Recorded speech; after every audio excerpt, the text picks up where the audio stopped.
வணக்கம் மக்களே, எல்லாரும் எப்படி இருக்கிறீங்கள்?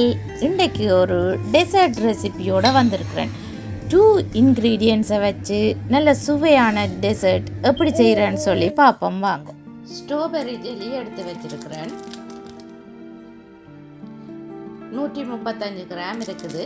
ஏன் இந்த ஜெல்லி எடுத்து நான் சொல்லி சொன்னால், இந்த ஜெல்லியை நீங்கள் எந்த சூப்பர் மார்க்கெட்டிலையும் யூகேல வேண்டக்கூடிய மாதிரி இருக்கும். அதால தான் நான் இந்த ஜெல்லியை எடுத்திருக்கிறேன். கியூப்ஸ் ஜெல்லியை கியூப்ஸாக கட் பண்ணி எடுக்கிறேன். கியூப்ஸாக கட் பண்ணி நான் கரைக்கிறதுக்கு ஈஸியாக இருக்கும். 100 ml ஹாட் வாட்டர் விடுகிறேன். ஹாட் வாட்டர் விட்டு இந்த ஜெல்லி கியூப்ஸை கரைச்சி எடுக்கணும். ஜெல்லி கியூப்ஸ் ஃபுல்லாக டிசால்வ் ஆகணும். அதாவது ஃபுல்லாக கரைஞ்சி வரணும். 50 ml சால்ட் வாட்டர் விடுகிறேன். விட்டு நல்லா மிக்ஸ் பண்ணி விடணும். இந்த டிஷ்ஷுக்குள்ள தான் ஜெல்லியை செட்டாக விட போகிறேன். ஆயில் கொஞ்சம் பூசி விடுகிறேன். ஆயில் கொஞ்சம் பூசினால் ஜெல்லியை எடுக்கிறதுக்கு ஈஸியாக இருக்கும். ஆயில் பூசினா பிறகு செய்து வச்சுக்கிற ஜெல்லியை விடுகிறேன்.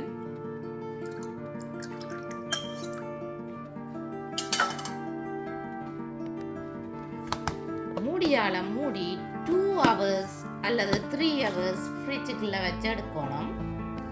ஃப்ரிட்ஜுக்கு வைக்காமல் வெளியில வச்சாலும் ஜெல்லி இறுகி வரும், ஆனால் டைம் எடுக்கும். சேம் ஃப்ளேவரில் தான் இந்த ஜெல்லியையும் எடுக்கிறேன். நீங்கள் விரும்பினால் மேங்கோ ஜெல்லி அல்லது பைனாப்பிள் ஜெல்லி, ஒரேஞ்ச் ஜெல்லியும் எடுக்கலாம். அப்படி டிஃப்ரெண்ட் ஜெல்லி எடுத்தால் கலர்ஃபுல்லாக இருக்கும்.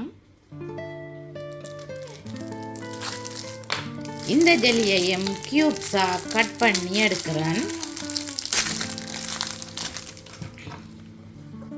100 ml ஹாட் வாட்டர் விட்டு நல்லா இந்த ஜெல்லி கியூப்ஸை கரைச்சி எடுக்கணும்.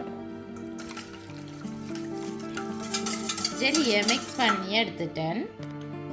டபுள் க்ரீம் எடுத்து வச்சிருக்கிறேன். 270 ml இருக்குது. எங்களுக்கு 400 ml டபுள் க்ரீம் தேவை. டபுள் க்ரீமை கிரைண்டர் கப்புக்குள்ள விடுறேன்.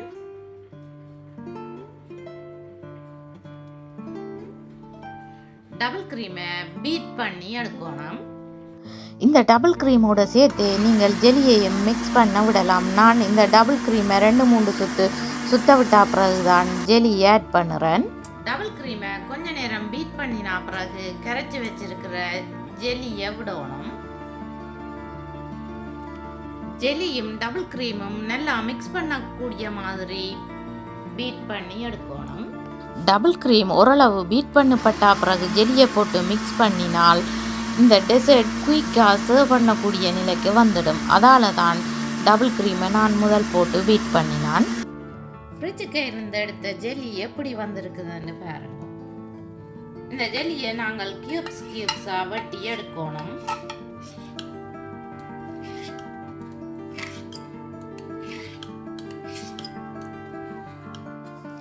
ஜெல்லியை தனித்தனி கியூப்ஸாக எடுக்கணும்.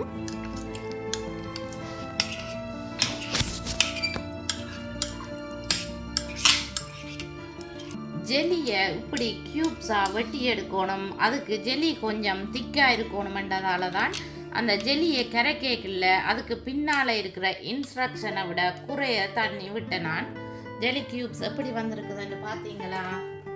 இனி பீட் பண்ணி வச்சிருக்கிற டபுள் க்ரீமையும் ஜெல்லியையும் போட்டு இதுக்கு மேலே பரவி விடணும். இப்படியான டெசர்ட் சிறுவர்களுக்கு ரொம்ப பிடிக்கும்.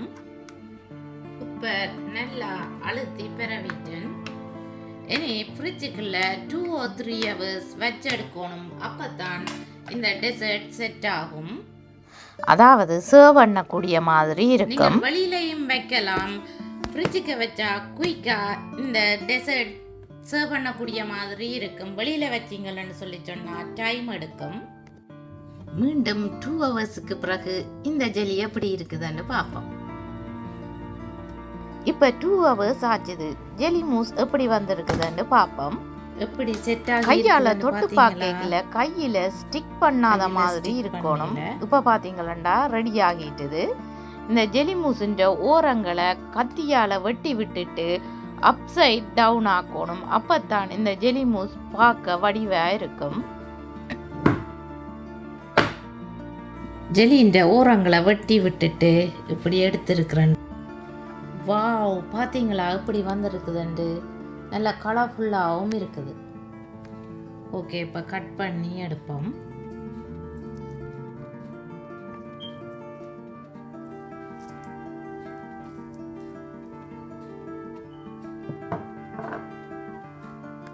பீசஸாக கட் பண்ணி எடுத்துட்டேன். இனி சாப்பிட்டு பார்ப்போம். மேங்கோ மூஸ் ரெசிபியும் ஆல்ரெடி போட்டிருக்கிறேன். டிஸ்கிரிப்ஷனில் லிங்க் கொடுக்குறேன், நீங்கள் போய் பார்க்கலாம்.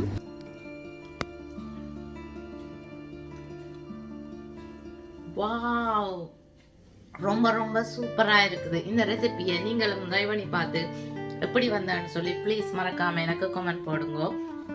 மீண்டும் இன்னும் ஒரு இன்ட்ரெஸ்டிங்கான வீடியோவில் உங்களை சந்திக்கும் வரை உங்களிடமிருந்து விடைபெறுவது உங்கள் மதி. பாய்.